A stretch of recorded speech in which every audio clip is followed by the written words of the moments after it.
তুই আমার স্বামীকে অনেক ভালোবাসিস তাই না? হ্যাঁ অনেক ভালোবাসি। তাহলে তোকে একটা শর্ত দিলাম। আরে কি শর্ত? তুই যদি ব্যাট বল খেলায় আমাকে হারাইতে পারিস তাহলে আমি তোকে সতীন বানিয়ে নিব। কিন্তু সুরাজ আমার টিমে খেলবে। আচ্ছা ঠিক আছে।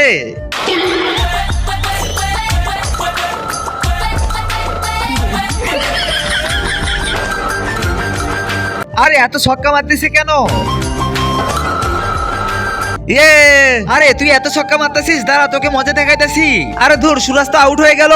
এই তো আউট করে ফেলেছি। এখন যাও যাও, মাঠ থেকে বের হয়ে যাও। কি মজা, আমরা তো ম্যাচ জিতে গেছি। আরে সুরাজ তুমি তো অনেক ভালো খেলো, কিন্তু আউট হলে কিভাবে? তার আগে তুমি কি চাও তোমার মা 100 বছর বেঁচে থাকো? তাহলে ভিডিওতে একটা লাইক করে চ্যানেলটিকে সাবস্ক্রাইব করে দাও। আর হ্যাঁ, লাইক সাবস্ক্রাইব শুধু তারাই করবে যারা সত্যিকারের মাকে ভালোবাসো। আর কমেন্ট বক্সে সবাই বলে যাও আই লাভ ইউ মা। তুই আমার কথা ভালো করে শোন, কালকের ম্যাচে যদি তুই ইচ্ছা করে আউট না হোস তাহলে আমি তোকে মেরেই ফেলবো।